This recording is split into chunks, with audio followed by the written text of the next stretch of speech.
કેમ છે વિદ્યાર્થી મિત્રો? Smart institute of science Vadodara તરફથી હું જાની સર તમારું સ્વાગત કરું છું. આપણે છેલ્લા ઘણા લેક્ચર્સ એટમ્સ એટલે કે પરમાણુનો અભ્યાસ કર્યો ધોરણ 12 માં. આજે આપણે ધોરણ 12 ના જ એક નવા ચેપ્ટર ની શરૂઆત કરવા જઈ રહ્યા છીએ. આમ તો નવું ચેપ્ટર ના કહેવાય, કેમ કે આપણે અભ્યાસ તો પરમાણુનો જ કરવાનો છે, પણ હવે પરમાણુના એક એવા ભાગની આપણે વાત કરવાની છે જેને પરમાણુનું કેન્દ્ર કહેવામાં આવે છે, જેને પરમાણુનું ન્યુક્લિયસ કહેવામાં આવે છે. હવે તમને ખ્યાલ હશે કે પરમાણુ એ ઇલેક્ટ્રોન, પ્રોટોન્સ અને ન્યુટ્રોન્સનો બનેલો છે, જેમાં પ્રોટોન્સ અને ન્યુટ્રોન્સ કેન્દ્ર ભાગમાં રહેલા છે, જ્યારે ઇલેક્ટ્રોન્સ બહારની કક્ષાઓમાં રહેલા છે. આપણે આના અગાઉના ચેપ્ટરમાં ઇલેક્ટ્રોન્સનો ડિટેલમાં અભ્યાસ કર્યો, એ ચાહે થોમ્સન મોડેલ હોય, રુથરફોર્ડ મોડેલ હોય, બોહરના મોડેલ હોય, દ બ્રોગલી મોડેલ હોય, આપણે એનો અભ્યાસ કરેલો. ઘણું બધું ડિટેલમાં આપણે બીજા પ્રાયોગિક પદ્ધતિઓ પણ જોયેલી, જેમાં બામર લાયમન શ્રેણીની વાત પણ આપણે કરેલી. આ સિવાય આપણે રુથરફોર્ડના મોડેલમાં એક તારણ એવું કાઢેલું રુથરફોર્ડે કે કોઈ પણ પરમાણુનો બધો જ ધન વિદ્યુત ભાર એક જગ્યાએ કેન્દ્રિત થયેલો હોય છે, જેને ન્યુક્લિયસ કહેવામાં આવે છે. બધો ધન વિદ્યુત ભાર એક નાની એવી જગ્યામાં રહેલો છે.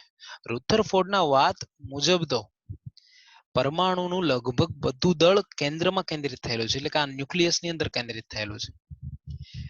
રુથરફોર્ડે એક અનુમાન લગાવેલું કે જો અત્યારે તમે જે રૂમમાં બેઠા છો એ રૂમ જેટલી સાઈઝનો પરમાણુ લઈ લો, તો તમારા હાથમાં રહેલી પેન, તમારા હાથમાં રહેલી આ જે પેન છે, પેનની ટોચ જેટલા ભાગમાં ન્યુક્લિયસ છે, અને એમાં મોટા ભાગનું દળ છે.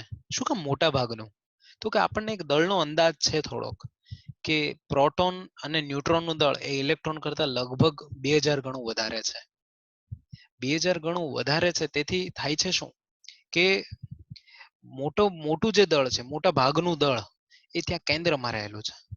આપણે નાનું એવું કમ્પેરિઝન કરવું હોય તો એવું કરી શકીએ, આપણી વોટર બોટલ હોય એ 1 kgની ગણીએ પાણી ભરેલી, અને એની સામે 2000 ગણું એટલે કે 2000 kgની કોઈ કાર લઈ લઈએ. આપણી પાસે આપણા ઘરમાં જે કાર હોય એનું જનરલ વેઇટ આપણે લગભગ 2000 kg લઈએ. તો આ કમ્પેરિઝન કેવી છે? વોટર બોટલ અને કારની. બસ એવી જ કમ્પેરિઝન ઇલેક્ટ્રોન અને પ્રોટોન ન્યુટ્રોનના દળની છે. હવે આટલા ભારે આટલા ભારે પ્રોટોન ન્યુટ્રોન આટલી નાની એવી જગ્યામાં છે, જ્યારે ઇલેક્ટ્રોન્સને બહાર પરમાણુમાં કક્ષાઓ મળેલી છે. એમની પાસે લિમિટેશન્સ છે કે પહેલી કક્ષામાં 2, બીજી કક્ષામાં 8, ત્રીજી કક્ષામાં 18, આવી રીતે લિમિટેશન્સ આપેલી છે. તો આપણે આ ન્યુક્લિયસનો અભ્યાસ કરવો છે કે આટલા ભારે પ્રોટોન ન્યુટ્રોન આટલી નાની એવી જગ્યામાં રહી કઈ રીતે શકે છે. તો બસ એના જ વિશે પૂરેપૂરો અભ્યાસ આપણે આ ચેપ્ટરમાં કરીશું. તમને અત્યારે ખ્યાલ હશે, જો અત્યારે મેં થોડુંક એક અપગ્રેડેશન કર્યું છે તમને લેક્ચર સમજાવવા માટે. પહેલા માત્ર પેપર લેક્ચર્સ પર આપણે કામ ચાલતું હતું, એ પણ સારું જ હતું, એમાં પણ તમને લખેલું ક્લિયર દેખાતું હતું. પણ હવે મેં 1-2 વસ્તુ એડ કરી છે કે મારે કોઈ સોફ્ટ વર્ક તમને દેખાડવું છે, એટલે કે કોઈ સ્લાઇડ પર કશું લખેલું દેખાડવું છે, અથવા તો મારે તમને કોઈ વિડીયોઝ લાઈવ લેક્ચર્સમાં બતાવવા છે, તો હું એ તમને પીપીટીના માધ્યમથી બતાવી શકીશ. અત્યારે તમને બેકગ્રાઉન્ડમાં જે દેખાય છે એ બેકગ્રાઉન્ડના માધ્યમમાં હું તમને બતાવી શકીશ. અને બીજું, જો મારે તમને કોઈ બોર્ડવર્ક દેખાડવું છે, તો બોર્ડવર્ક હું તમને આ ભાગમાં, અહીં તમને હાથવાળો જે ભાગ દેખાય છે ત્યાં આગળ તમને બોર્ડવર્ક દેખાડી શકીશ. ત્યાં આગળ પણ તમને આ રીતે કોઈ પણ વસ્તુ બોર્ડવર્ક આપણે કરવું હોય તો તમે કરી શકશો. ઓકે, આઈ હોપ કે તમને મજા આવશે હવે થોડીક. તો આપણે જઈએ, આપણે પીપીટીની સ્લાઇડ પર જ્યારે પણ વાંચતા હશું ત્યારે હું આ જે સાઈડની સ્ક્રીન છે ને થોડીક નાની કરી દઈશ, જેથી તમને વ્યવસ્થિત ક્લિયર દેખાય અને તમે મને પણ જોઈ શકો. તો ન્યુક્લિયસની વાત કરીએ, પેલા બેઝિક થોડીક વાત કરી લઈએ આપણે. ન્યુક્લિયસ પરમાણુનો સૂક્ષ્મ કેન્દ્રીય ભાગ કે જ્યાં પરમાણુનું લગભગ બધું જ દળ કેન્દ્રિત થયેલું છે. બધું જ કેટલું? તો કે 99.9% જેટલું, એટલે કે સાવ ઓછું દળ બહાર કક્ષાઓમાં છે ઇલેક્ટ્રોન સ્વરૂપે. એવું કહેવાય છે કે પરમાણુના ઇલેક્ટ્રોનની જે ત્રિજ્યા છે પહેલી કક્ષાની ત્રિજ્યા એના કરતા ન્યુક્લિયસની ત્રિજ્યા એ 10,000 ગણી કે 1,00,000 ગણી નાની છે. 10⁻⁴ ગણી. આપણે રુથરફોર્ડના પ્રયોગમાં સાબિતી પણ કરેલી કે ન્યુક્લિયસની ત્રિજ્યા 10⁻14 કે 10⁻15 ના ક્રમની મળે છે. જ્યારે પરમાણુની જે ત્રિજ્યા છે એ પરમાણુની ત્રિજ્યા 10⁻10 ના ક્રમની છે, એટલે કે મોટી છે એના કરતા, માઇનસ ઘાત છે ને. કદની વાત કરીએ, હવે ત્રિજ્યાની કિંમત તમે 4/3 પાયર ક્યુબમાં મૂકશો તો તમને કદનું કમ્પેરિઝન મળશે. એ તમારે તારવણી કરવાની જરૂર નથી. અહીંયા લખેલું છે કે ન્યુક્લિયસની કદ છે, જો અહીંયા લખ્યું છે વોલ્યુમ ઓફ ન્યુક્લિયસ, એટલે કે ન્યુક્લિયસનું જે કદ છે એ એટમ એટલે કે પરમાણુના કદ કરતા 10⁻12 ગણું નાનું છે. 10⁻12 10⁻12 બહુ મોટી, મતલબ બહુ મોટો ફેરફાર કહેવાય. તમે સમજો, આનાથી ઉલટું પણ બોલી શકાય કે ન્યુક્લિયસ કરતા પરમાણુની સાઈઝ 10⁻12 ગણી કદ મોટું છે. એટલે તો આપણે કમ્પેરિઝન લીધેલું કે એક પેનની જે ટોચ છે એની સાપેક્ષ તમારા રૂમની જે સાઈઝ છે આટલો ફેરફાર કહી શકાય. તમે કદાચ આના કરતા પણ વધારે. તો આ છે ન્યુક્લિયસનું બેઝિક સ્ટ્રક્ચર, કમ્પેરિઝન. દળનો એકમ, હવે ન્યુક્લિયસમાં જે પ્રોટોન ન્યુટ્રોન્સ છે, ઇલેક્ટ્રોન્સ મતલબ 12 કક્ષાઓમાં છે, એ બહુ સૂક્ષ્મ છે. આપણે અત્યાર સુધી પ્રોટોન અને ન્યુટ્રોનના દળ લેતા આવ્યા છીએ. રસાયણ વિજ્ઞાનમાં પ્રોટોનનું દળ, તમે ફિઝિકલ કેમિસ્ટ્રીમાં તમે ઘણું બધું ડિટેલમાં અભ્યાસ કરી ચૂક્યા છો. તો ત્યાં આગળ દળનો જે એકમ છે એ દળનો એકમ AMU તરીકે લેવામાં આવે છે. દળનો એકમ AMU તરીકે લેવામાં આવે છે. અને AMU ની વ્યાખ્યા શું? તો કે અહીંયા લખેલી છે, જો કે કાર્બન 12 ના 12મા ભાગને એક AMU અથવા એક U કહેવામાં આવે છે. ક્યારેક એક U પણ લખાય છે, ક્યારેક એક AMU પણ લખાય છે. બંનેનો સરખો જ અર્થ છે. હવે એક U એટલે કેટલું? તો કે કાર્બનનું કુલ દળ હશે એના ભાગ્યા 12મો ભાગ. હવે એ ગણતરી કરતા જે જવાબ આવે છે એ જવાબ છે 1.66 × 10⁻27 kg. તમારે એ સાદુરૂપ આપવાની જરૂર નથી. એક્ઝામમાં પૂછવાની શક્યતાઓ બહુ ઓછી હોય છે. અને JEE અને NEET માટે તો આપણે એક યુ ની કિંમત જ જાણવી જરૂરી છે. એટલે એક યુ ની કિંમત આ યાદ રાખવી પડશે, 1.66 × 10⁻27.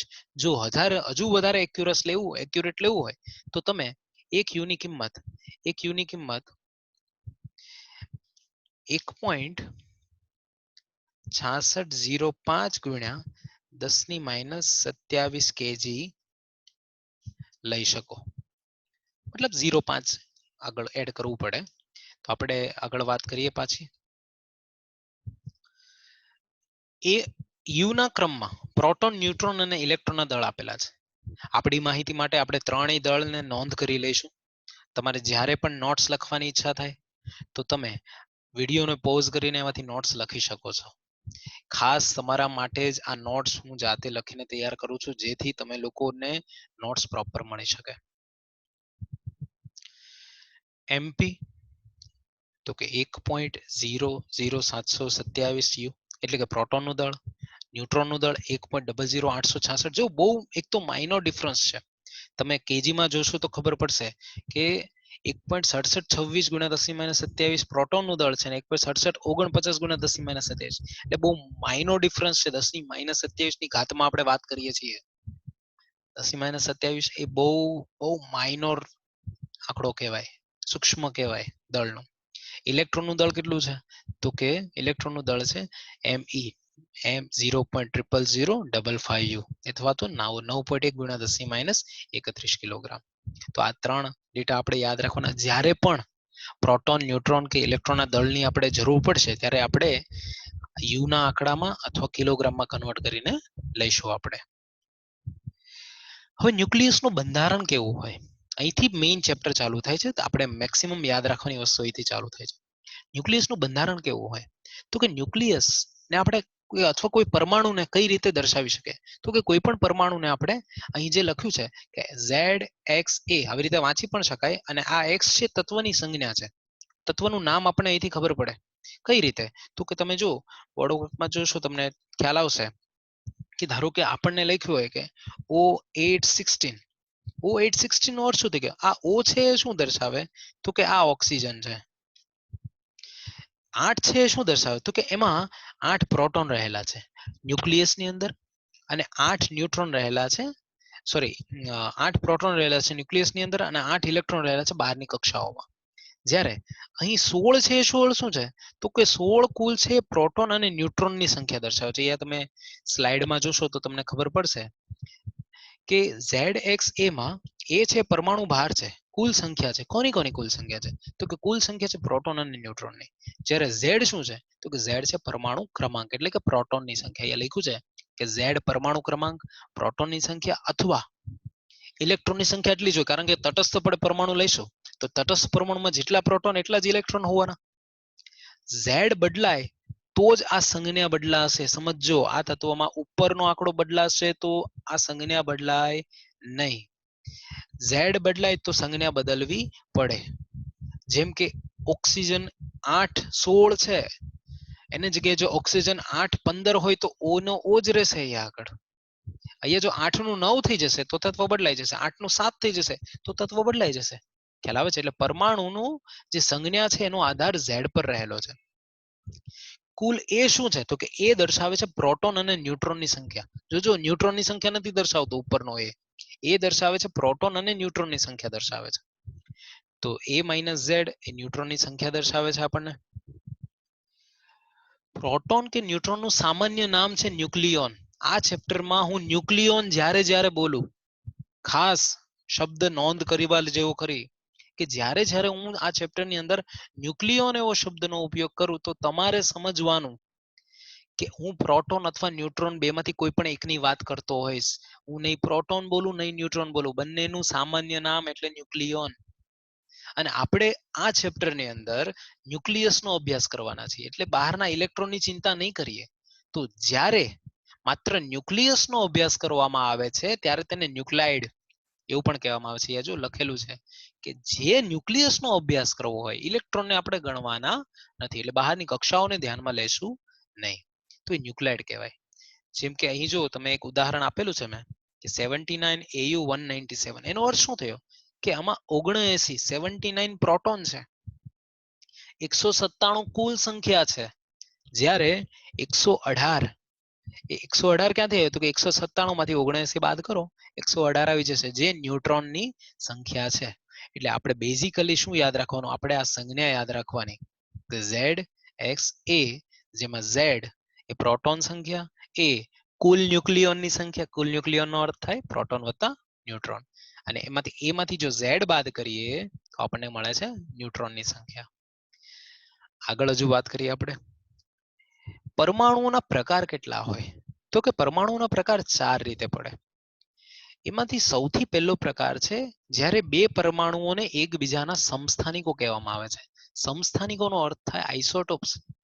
સમસ્થાનિકો, જો તમે શબ્દને છૂટો પાડશો તો તમને ખબર પડે. સમસ્થાનિકો, સ્થાન મેન્ડેલિફના ટેબલમાં એક જ સ્થાને રહેલા જુદા જુદા પરમાણુઓ એકબીજાના સમસ્થાનિકો કહેવાય. એક બોક્સની અંદર રહેલા, જેમ કે હાઇડ્રોજનના બોક્સની અંદર 1H1 સિવાય 1H2 પણ લખાય, 1H3 પણ લખાય. 1H1 હાઇડ્રોજન પોતે છે, 1H2 ડ્યુટેરોન, 1H3 ટ્રિટિયમ. તો એક જ સ્થાને સરખા સ્થાને રહેલા એકબીજાના સમસ્થાનિકો કહેવાય. તો જેમાં Z સમાન હોય, હવે મેન્ડેલિફના ટેબલમાં આપણે હમણાં આગળ વાત કરી એમ કે તત્વની સંજ્ઞા કે બોક્સ અથવા તો સ્થાન ક્યારે બદલાય તો કે Z બદલાય ત્યારે. અહીં સ્થાન સમાન રહે છે, એનો અર્થ કે Z સમાન રહેવો જોઈએ. Z સમાન A અને N બદલાય એટલે કે કોઈ પણ તત્વ, તમે જો બોર્ડ વર્કમાં ધ્યાન આપજો કે અહીંયા જો એક નોટ કરું છું કે ધારો કે હાઇડ્રોજન છે 1H1, તો આમાં આ પ્રોટોનની સંખ્યા 1, ન્યુટ્રોન કોઈ છે નહીં કેમ કે આ કુલ સંખ્યા છે 1. પછી 1H2, તો આમાં એક પ્રોટોન છે ને બેમાંથી એક જાય એટલે એક ન્યુટ્રોન છે. જો આમાં 0 ન્યુટ્રોન હતા, આમાં એક ન્યુટ્રોન છે. પછી 1H3 ટ્રિટિયમ, 1H3 માં શું છે તો કે એક પ્રોટોન છે અને 3 માંથી એક જાય એટલે 2 ન્યુટ્રોન છે. જો ન્યુટ્રોનની સંખ્યા બદલાય, કુલ એ પણ બદલાયેલા છે, તો આવા એકબીજાના શું કહેવાશે? સમસ્થાનિકો. તત્વની સંજ્ઞા એની એ રહેશે, Z એના એ રહેશે, તો એકબીજાના કેવા કહેવાશે? સમસ્થાનિકો કહેવાશે. આ સિવાય આગળ વાત કરીએ, જોઈએ આગળ ઉદાહરણ લખેલા છે. યુરેનિયમના ઘણા બધા સમસ્થાનિકો છે. યુરેનિયમ 92 એનો પરમાણુ ક્રમાંક, પણ ઉપરનો ટુકુલ એ બદલાયા કરે. ક્યારેક 233 હોય, ક્યારેક 235 હોય, ક્યારેક 238 હોય, ક્યારેક 236 હોય. આપણે આ ચેપ્ટરની અંદર યુરેનિયમમાં બહુ ડિટેલમાં અભ્યાસ કરવાના છીએ. યુરેનિયમની ઘણી બધી પ્રક્રિયાઓ પણ આપણે આવવાની છે. તો યુરેનિયમ તમે આસાનીથી યાદ રાખી શકશો. તો આપણે યુરેનિયમ જેવા તત્વને યાદ રાખવાનો પ્રયાસ કરવાનો. આગળ વાત કરીએ. બીજો પ્રકાર છે પરમાણુ, એ છે સમભારીય, સમદળીય અથવા આઇસોબાર. સમભારીય, સમભાર, ભાર એટલે કુલ એ અચળ હોય. જે બે પરમાણુમાં એ અચળ હોય, ભલે ઝેડ બદલાય, એ એકબીજાના સમભારીય કહેવાશે. જેમાં એ સમાન પણ ઝેડ અને એન અલગ અલગ હોય, તેવા એકબીજાના કેવા કહેવાશે? સમભારીય. અહીં ઉદાહરણ લખેલું છે પીબી, તમે જોઈ શકો છો. પીબી 82 214 અને 83 બિસ્મત 214. તો અહીંયા આગળ અહીં તમે જોઈ શકો છો ત્યાં કે અહીં જે પીબી છે એ પીબી 82 214 અને બિસ્મત જે છે એ બિસ્મતમાં ફર્ક શું છે? તો કે ફર્ક છે એના કુલ 214 સરખા છે. અહીં તમે જોશો આંકડો 214 કેવા છે? સરખા છે. જ્યારે નીચેના અહીં બદલાયેલા છે. એક 82 છે, એક 83 છે. ખ્યાલ આવે છે? તો આ એકબીજાના કેવા કહેવાશે? સમભારીય કહેવાશે. ત્રીજો પ્રકાર છે આઇસોટોન. આઇસોટોન એટલે કેવા? તો કે જેમાં n સમાન હોય. બહુ સિમ્પલ લોજિક છે, તમારા ક્રમમાં યાદ રાખવાનું. સમસ્થાનિક ઝેડ સમાન, સમભારીય એ સમાન અને આપણે સમ તો નહીં પણ આઇસોટોન, બરાબર છે, જેમાં ન્યુટ્રોનની સંખ્યા સમાન છે. બસ આઇસોટોન. આઇસોટોપ, આઇસોબાર, આઇસોટોન, ઝેડ એ એન આવી રીતે સમાન હોય છે. એમાં આઇસોટોનમાં n સમાન. અહીં તમે જોઈ શકો છો કે જે Hg આપેલું છે, Hg, તો Hg માં અહીં તમે જોઈ શકો છો કે Hg 80 198 માં અને Au 79 197 માં તમે બાદબાકી કરશો તો 118 118 આપણને n મળે છે. તમે 198 માંથી 80 બાદ કરો 118 મળે અને 197 માંથી 79 બાદ કરો 118 મળે. તો આનો અર્થ થયો કે જેમાં n સમાન છે. ચોથો પ્રકાર જે આપણા ભાગમાં તો નથી, સિલેબસમાં એનસીઆરટી માં નથી, એટલું બધું ભણવામાં પણ એટલું બધું ડિટેલમાં નથી આવતો, પણ સમજવા માટે જરૂરી. જેડબલયુ નીટ જ્યારે આપણા ધ્યાનમાં હોય ત્યારે હંમેશા એક પણ ટોપિક આપણે સ્કીપ કરવો જોઈએ નહીં. તો ચોથો પ્રકાર છે આઇસોમર. હવે આઇસોટોપમાં ઝેડ સમાન, આઇસોબારમાં એ સમાન, આઇસોટોનમાં n સમાન. હવે ત્રણેયનો તો વારો આવી ગયો, તો બાકી કોણ? બાકી કોઈ નથી. આઇસોમર એટલે ત્રણેય સમાન. ત્રણેયનો એક સાથે વારો રાખ્યો. આઇસોમરમાં ત્રણેય સમાન, તો પછી ફર્ક શું? બે પરમાણુઓ તમને સરખા જેવા દેખાય, જોડિયા બાળકો, પણ ફર્ક શું? તો કે બંનેના લક્ષણો એટલે કે ગુણધર્મો અલગ અલગ હોય. બે જોડિયા પરમાણુઓ, જોડિયા ભાઈઓ, પણ એક હોય સારા કામ કરવા વાળો અને એક હોય ખરાબ કામ કરવા વાળો. અહીંયા તો એવું ના હોય, પણ આપણે એવું બોલી શકીએ કે બંનેના ગુણધર્મો અલગ અલગ હોય. એ ગુણધર્મો ચાહે રાસાયણિક હોય, એ ગુણધર્મો ગોઠવણના કારણે બદલાયેલા હોય. અહીંયા તમે જોઈ શકો છો મારી પાસે 6 નાના બોક્સ છે. એ 6 બોક્સને મેં એક વખત ત્રિકોણના આકારે ગોઠવેલા છે, એક વખત ત્રિકોણના આકારે ગોઠવેલા છે અને બીજી વખત એને લંબચોરસના આકારમાં ગોઠવેલા છે. 6 જ બોક્સ છે, સરખા છે, સંખ્યા બદલાણી નથી, પણ ગુણધર્મ બદલાઈ જશે. આ 6 બોક્સને હું વર્તુળાકાર પણ ગોઠવી શકું છું, સમજો તમે. એનો અર્થ કે આપણે ગોઠવણના આધારે પણ બોલી શકીએ છીએ. નેક્સ્ટ, તો અહીં ઉદાહરણ છે, તમારે યાદ રાખવું હોય તો રાખી શકો છો કે બ્રોમિન ને આઇસોમરની એક જોડ છે. અહીં એક રેફરન્સ બુકમાંથી મેં લીધેલો છે તમને દેખાડવા માટે માત્ર, કે આ હાઇડ્રોજનના 3 સમસ્થાનિકો આપેલા છે, જેમાં એક પ્રોટોન ઇલેક્ટ્રોન છે. આપણે ઇલેક્ટ્રોનને ધ્યાનમાં નહીં રાખીએ, ઇલેક્ટ્રોનની સંખ્યા એમ પણ બદલાવાની નથી. અહીં જો એક પ્રોટોન એક ન્યુટ્રોન છે, અહીં એક પ્રોટોન 2 ન્યુટ્રોન છે. આ છે હાઇડ્રોજન, આ છે ડ્યુટેરોન, આ છે ટ્રિટિયમ. એવી જ રીતે લિથિયમના પણ સમસ્થાનિકો છે. જો લિથિયમમાં 3 ઇલેક્ટ્રોન બહાર અચળ હશે, પણ આપણે ન્યુક્લિયસની વાત કરીએ તો 3 પ્રોટોન છે, પણ એક જગ્યાએ 3 ન્યુટ્રોન છે ને અહીંયા 4 ન્યુટ્રોન છે. મતલબ કે સમસ્થાનિકો આપણે બોલી શકીએ એકબીજાના. MCQ સોલ્વ કરીએ. MCQ છે કે લેડ 82206 પીબી 82206 માં પ્રોટોન, ન્યુટ્રોન અને ન્યુક્લિયોન્સ કેટલા? હવે આપણને ખબર છે કે જે નીચે આંકડો આપેલો હોય, જે 82 આપેલો છે, એ 82 શું હશે? તો કે 82 છે ઝેડ આપે, 82 આપણને ઝેડ આપે. 206 તમે અહીંયા આગળ બોર્ડ વર્કમાં પણ આ રીતે હું લખું છું તો જોઈ શકશો કે કુલ જે આમાં 82 છે એ 82 પ્રોટોનની સંખ્યા થઈ ગઈ. 206 એ કુલ ન્યુક્લિયોનની સંખ્યા થઈ ગઈ. હવે આપણને અહીંયા ક્વેશ્ચનમાં કીધું છે શું? તો કે ક્વેશ્ચનમાં કીધું છે કે પ્રોટોન, તો કે 82 વાળો પહેલો ઓપ્શન જોઈ લેવાનો, એટલે એ અને સી માંથી જવાબ આવશે. પછી ન્યુક્લિયોન, તો કે 206 છેલ્લે હોય એવો જવાબ જોવાનો, એટલે સી આન્સર આવશે. આ આપણે ક્રોસ ચેક કરી લઈએ કે 124 આવે છે કે નહીં. તો તમે 206 માંથી તમે જો 82 બાદ કરશો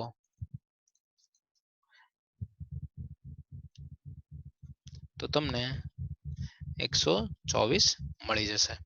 આનો અર્થ થયો કે પ્રોટોન 82 છે, જે શું કહેવાય ન્યુટ્રોન છે 124 છે, ને કુલ સંખ્યા છે,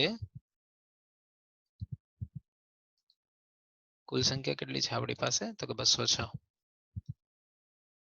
પછી આ ક્વેશ્ચન સરસ છે કે કાર્બન 614, બોરોન 512 અને નાઇટ્રોજન 713 માંથી આ ત્રણ માંથી કાર્બન 612 ના અનુક્રમે આઇસોટોપ કયો હશે, આઇસોટોન કોણ હશે અને આઇસોબાર કોણ હશે?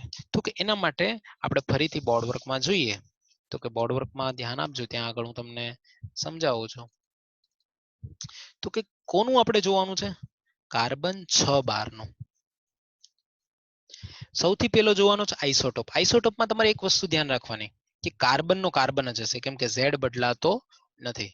હવે એવો તો કે કોણ છે? તો કે એક છે 614, એટલે કે પહેલો 614 વાળો ઓપ્શન હોય એ હોવો જોઈએ. તો કે અહીં આગળ એ અને ડી ઓપ્શન છે, તો એ હશે.